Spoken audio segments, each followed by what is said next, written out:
Have you ever wondered how pain, sown in the depths of sorrow, can ultimately yield a harvest of grace? Hello, I am Charity Marohombsar, your Life Doula, and welcome to the Life Doula podcast. Today we will do things a little differently. I've been thinking of ways to be able to share with you, our dear audience, the invaluable lessons I have learned through my own cancer journey. So I invited someone to help me share these gems with you. I don't want to miss out on anything, so she will help me remember all of these by asking me questions. She is someone deeply entrenched with what I do. She knows my brand deeply and she also guards it really well. In this extraordinary podcast, we explore the universal lessons hidden within the crucible of a stage 4 cancer survivor struggle. Delve into the heart of existence through intimate reflections, profound insights, and the soul-stirring melodies of my own story. Each episode of the Life Doula podcast offers a unique chapter in the symphony of life, where challenges becomes the fertile soil for growth and pain evolves into a profound teacher. Witness the dance of resilience, the power of mindset, and the transformative nature of adversity, all woven together in a narrative titled Sown in Sorrow, Harvested in Grace. So are you ready to immerse yourself in the extraordinary, to discover the lessons that echo in the spaces where pain meets triumph? Stay with us as we explore life's melodies, beautifully sown in sorrow and harvested in grace, resonating with every essence of what it means to be human.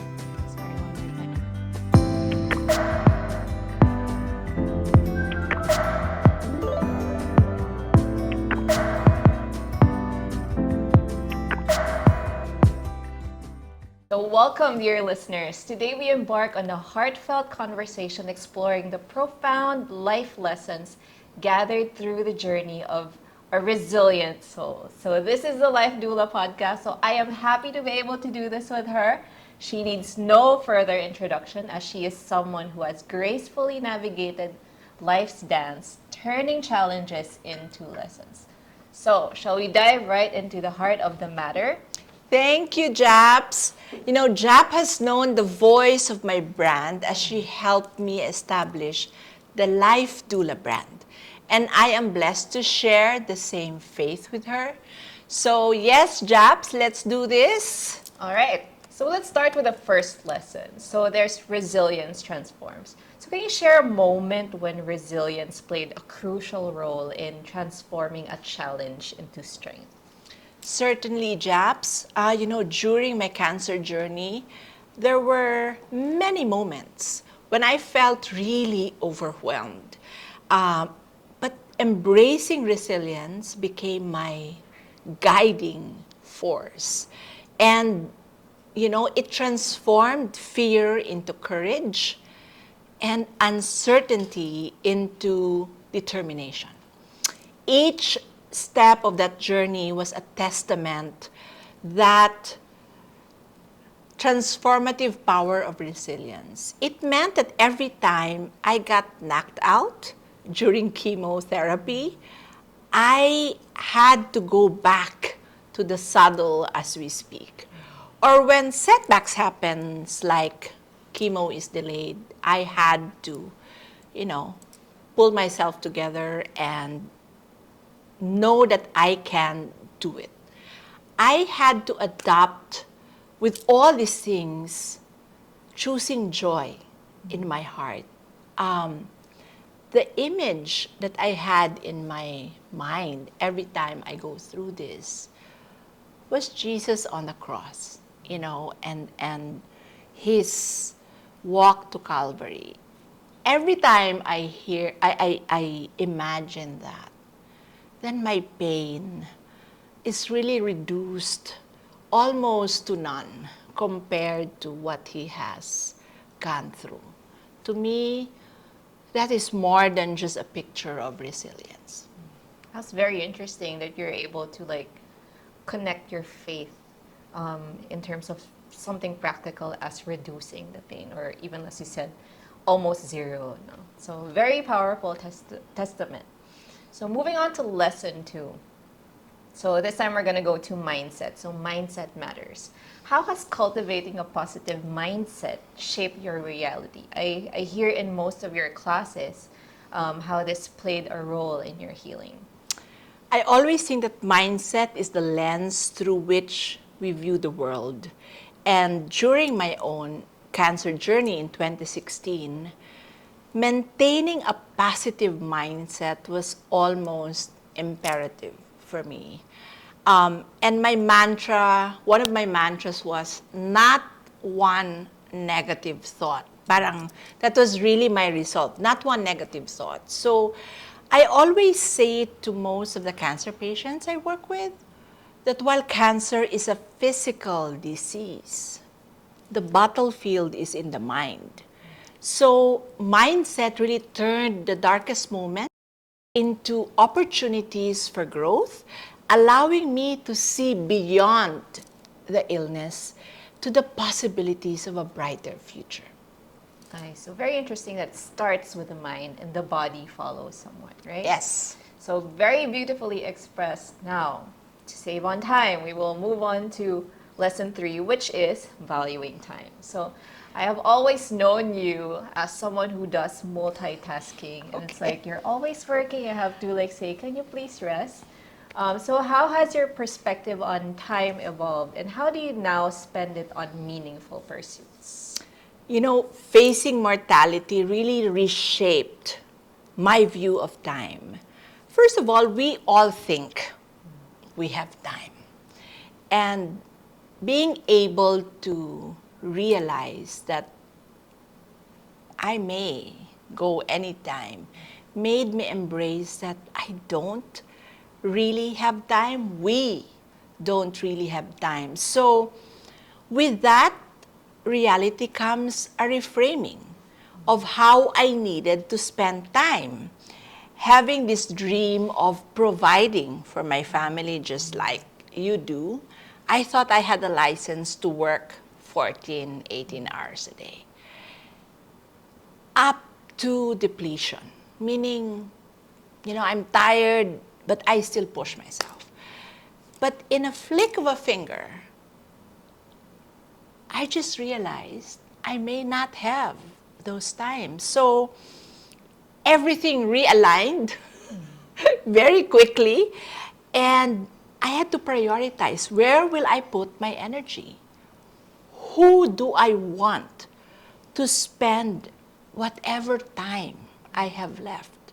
So all of a sudden, I have learned the lesson of saying no. To be able to say no was hard. But another lesson I have learned was that no is a complete sentence. Makes a lot of sense. And as they say, death is like the equalizer for everyone. So what you do with your time and just really prioritizing really matters. I really like that. So let's delve on into lesson 4, which is prioritizing self-care. So in connection with like prioritizing your time, how exactly do you take care of yourself? Like how did prioritizing self-care contribute to sustaining your energy and resilience? Self-care, I learned, isn't a luxury. It's actually a necessity. During my journey, I realized that caring for my physical and mental well-being was very vital. And I totally realized I deprioritized myself. I mean, one look in my calendar, it was very glaring that, I wasn't in my own calendar. I didn't carve time for me. There was no slot for me. So during my cancer journey, I started changing that. I cherished time alone and really learned the art of not doing anything. To me, not doing anything was sacrilege, right? But being able to not do anything was very important. So things have changed. Now, before I put in time with clients or time with doctors or time for meetings, I carve time for myself first. Like midweek schedule for me, where I am not coaching, I am not teaching, I am not in a meeting, and snippets of times during the day, whether it's 30 minutes or an hour for me. And to me, this is such a healing practice that I will encourage everyone to do. Self-care doesn't mean being selfish. Self-care means you are included, right? I love that. I feel like I stopped there when you said, like, I looked at my calendar and I realized I wasn't in there. Like, it was all about me and what I had to do, but I wasn't in there. So, commemorating those victories are crucial. So, we move on to the fifth lesson, which is authentic connections. So, how did building genuine connections provide support during this journey?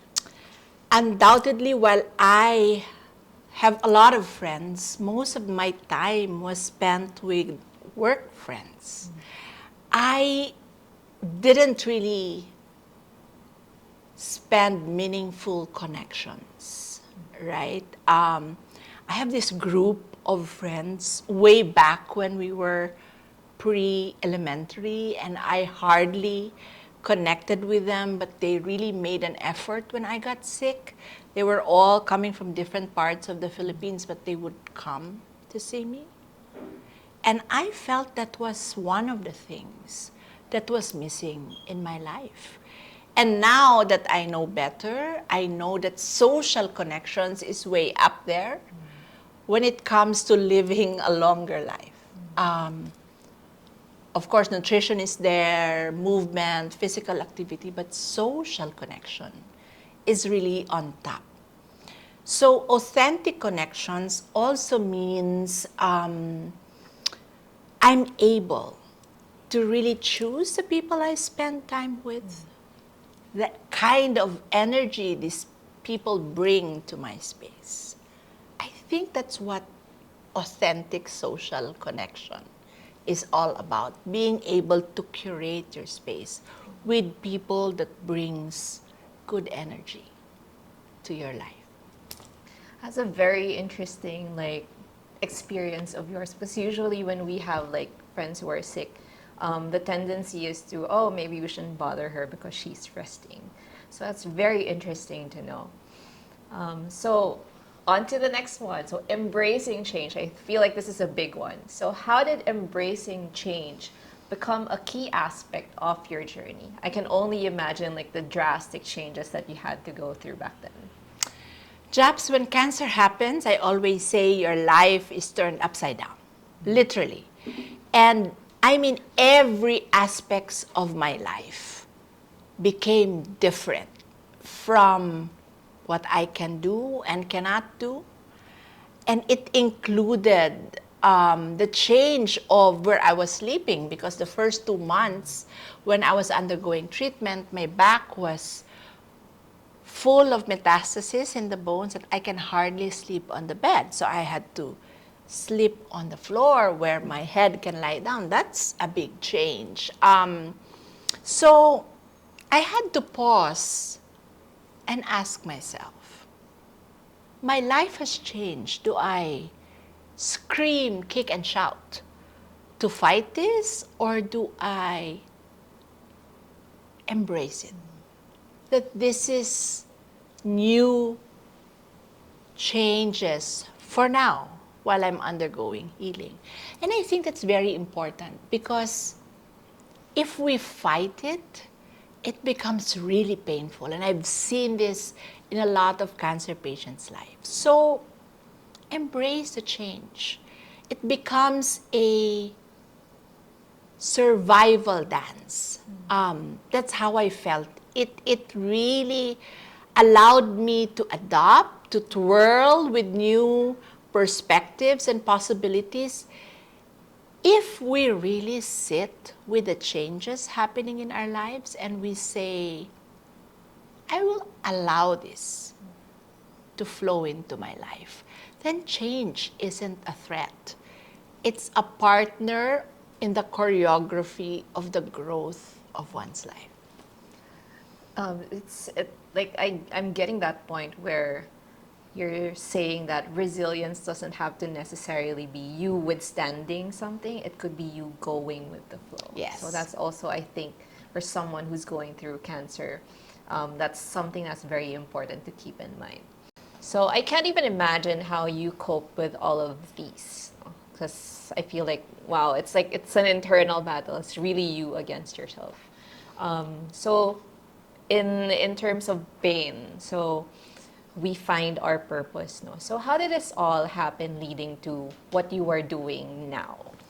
You know, there's a theologian and author who said, Frederick Bickner. He said that the place that God calls us is the place where our deep gladness or our passion and what the world's deepest hunger meets. Going through my cancer journey allowed me to be literally in the front seat and watching gaps in how people are cared for. You know, from the moment that I stopped seeking why, or from the moment I stopped seeking the answer to who should fix this, how can this be fixed, to wait, I can do something about this. There's a cliche that says we are the change that we want to see. So, you know, I knew what was the pain, and I knew I could help. So that was a start of what I refer to always, and I shared this with you, my life mission. So in trying to find a more patient-centric way of treating a patient in a non-medical way, I realized that's something that we could do. And as a matter of fact, we are here at Better Days Cancer Community Center, and that's one of the cornerstones of what we are trying to do. So I think I can profoundly say, in my pain, I found my purpose. And as you said, it led me to where I am today. So I love that. I kind of saw it. I was just watching you. I wasn't like helping as much as the work you were putting in, but like really knowing the backstory of you, seeing the gaps yourself and feeling the gaps yourself, to this where we are now, which is like the, you know, the center where you really hope to help those who have cancer and those who are taking care. It's really such a blessing. So talagang pain to purpose. So yeah. So next, let's go to gratitude. So gratitude amplifies joy. How has cultivating gratitude enhanced your overall sense of joy? I have learned in my journey that gratitude is an antidote to almost everything. At that point and even now.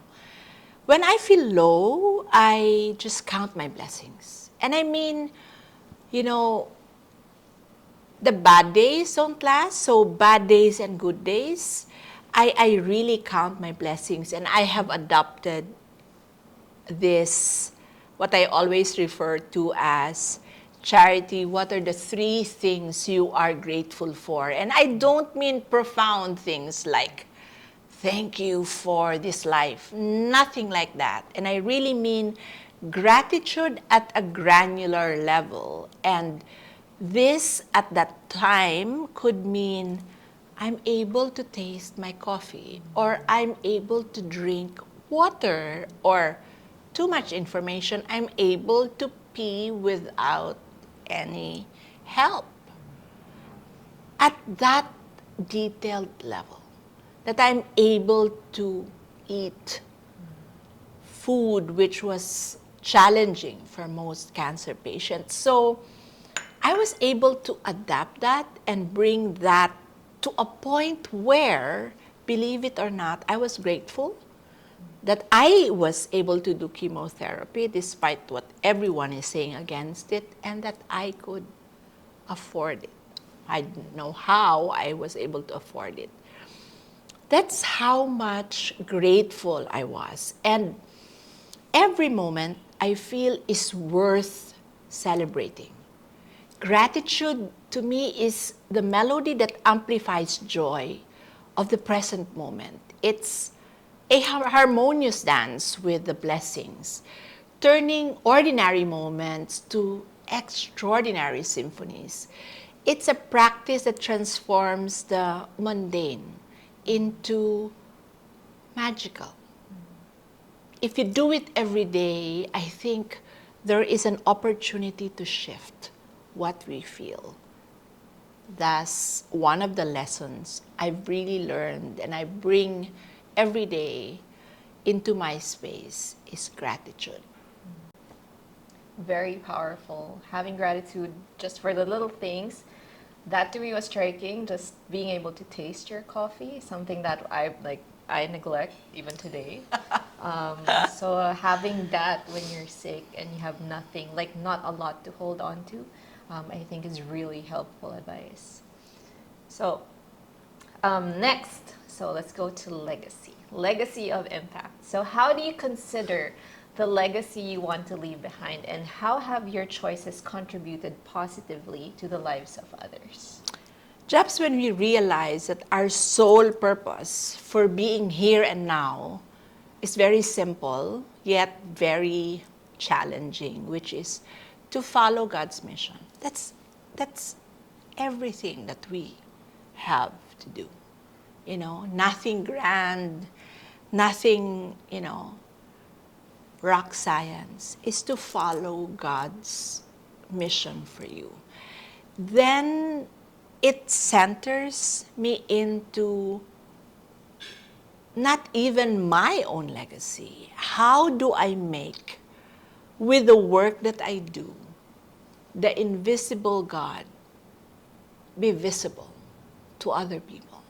I am very conscious of this, that the spotlight is not turned on me, but turned on Him who has made all of this possible. So every choice becomes a note contributing positively to the grand composition of life.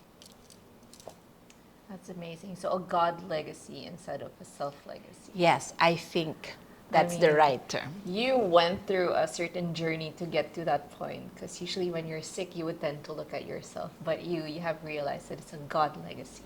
It is. Legacy. That's amazing. So the next one, understanding non-randomness. Now this is a very interesting one for me. How did acknowledging that cancer is not a random occurrence influence your choices and your lifestyle? This is one lesson I really, really harnessed. It made me aware that cancer is never random. It's not like God woke up one day and said, who do I want to give cancer to today? Right? The minute you embrace that this is meant for me, it's not a punishment, it's, there's nothing I did to deserve it. I was just meant to go through this journey. The minute I realized that and accepted it, even the question changed. I didn't ask why. I asked God, what? What do you want me to do in this journey? And with that comes the realization that grace is personal. When God gives us grace, it's meant for JAPs. It's meant for charity. At that time, God gave me grace and mercy to survive stage 4 cancer. it was meant for me because that journey was not random. So to people who are going through cancer, I say, we have a God that doesn't make generic choices. Whatever your journey, it's for you. So if you find meaning in that journey because you believed it's not random, then surely there is something there for you. I always say there is nothing generic with God.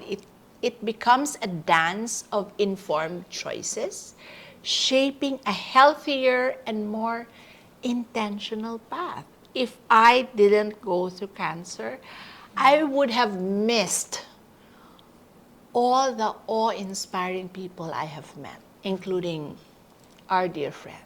I would have missed all of that and the beautiful people I know now.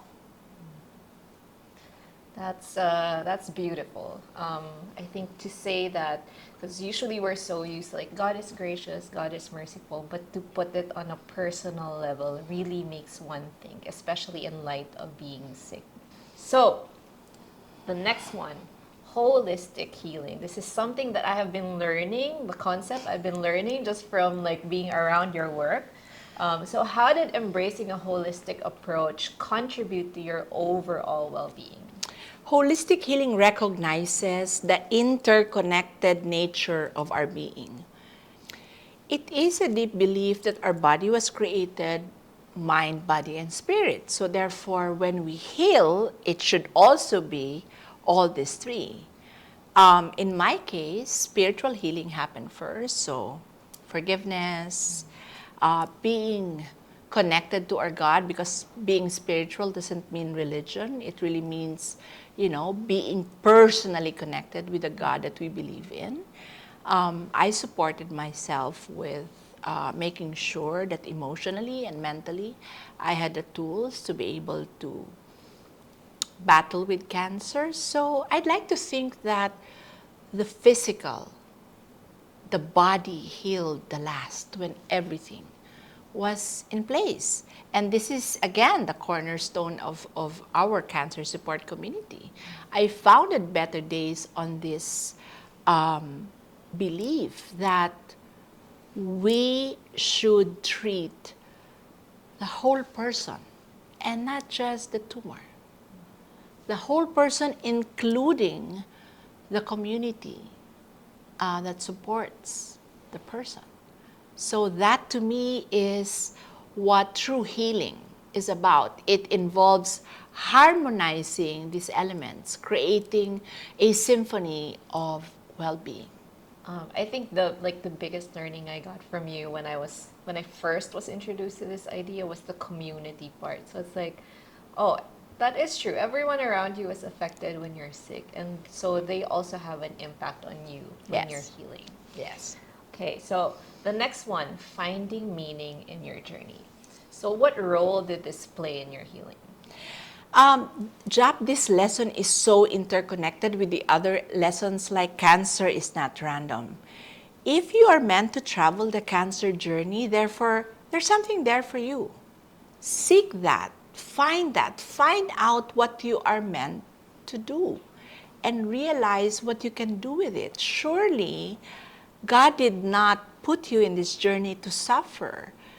It may be something that your family can also benefit from, how you are navigating through your journey. So I found meaning by really seeking purpose in every step, even in the intricate footwork of challenges.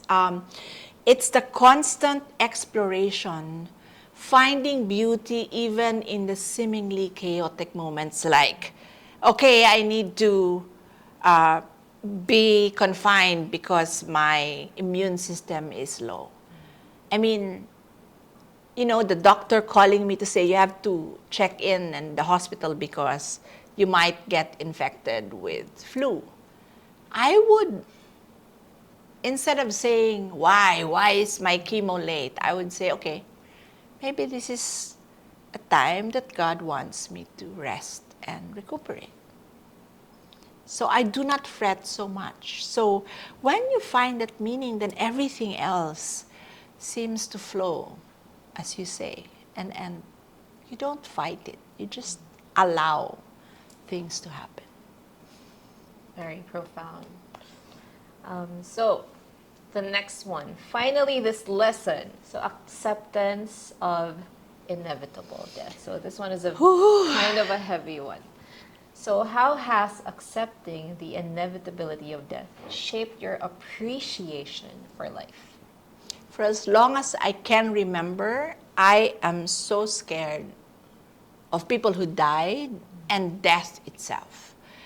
You know, it's something that I wouldn't even talk about. I used to really, really be afraid of it. But being diagnosed with stage 4 cancer, I found myself literally staring at it, literally face to face with it. And my instinct to run towards it and not away from it was totally liberating. So I had this metaphor, Japs, when I was told that I had stage 4 metastatic breast cancer. I had this metaphor of a fork road. One road will lead to my healing. One road will lead to my death. And I accepted both. But you see, when I accepted that mortality, that I will go, really, really liberated me. And that started living a more intentional life for me. The reality that I had to streamline everything because what if I don't make it, allowed me to make wise decisions as where do I put my energy? Who do I spend time with? What type of work should I do? You know this. I've been doing corporate work for 35 years and I thought that was it. No, the work that I do now, with due respect to the corporate life I've been, is far more fulfilling. And I wouldn't have done this just like that if I did not accept that what if one day I needed to go. I had to make different decisions at that point. And so I tell people around me, don't wait for special occasions. You get random text messages from me. Don't save anything for special occasion. Wear that nice shoes now or that nice clothes now. Or don't wait for Christmas. Don't wait for birthdays to give gifts to people. And this is deeply rooted in what I believe in. And I mean, what I believe in is that death is a doorway to living an eternal life. Acceptance of death is a poignant waltz of life. It urges us to cherish every moment, to appreciate the symphony of life, its dance of gratitude for the precious time we have, and that is now. Not yesterday, not tomorrow, now. So very good advice. Like, for example, someone watching this who maybe they just found out that they were diagnosed with cancer, whatever stage it may be, and they need like this, okay, how do I move forward? So very good advice for those who are kind of in analysis paralysis or just being paralyzed by the fear. So thank you so much for sharing these deeply personal reflections. Like, I know for a fact that they're very, very personal to you. So your journey filled with these life lessons is a testament to the beauty that can be found even in the face of adversity. So may your wisdom inspire others as they navigate their own dance through life.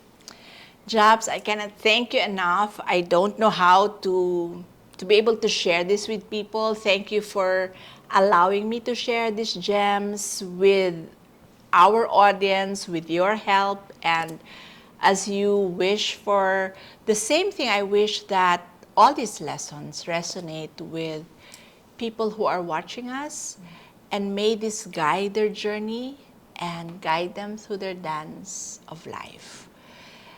As we conclude our conversation, I'd like to share a sentiment that has profoundly shaped my perspective. Life challenges, no matter how difficult, carry with them valuable lessons. We should never wish for them to end abruptly without discovering the wisdom they hold. For pain, in its own paradoxical way, is our greatest teacher. Amidst the looming specter of mortality, I've learned that the timing of healing is a dance beyond our control. The outcome is never truly ours to begin with. Instead, our role is to embrace each moment, to dance with the rhythm of life, and to find solace in the understanding that even in the face of uncertainty, there's beauty in the unfolding of our unique journey. May we all learn to appreciate this dance, to listen to the melodies of our experiences, and to find courage moving forward, and to keep moving forward step by step with grace and resilience. And this now ends another episode of the Life Doula podcast. If this has helped you, please share this with your friends and family. Keep living an intentional life.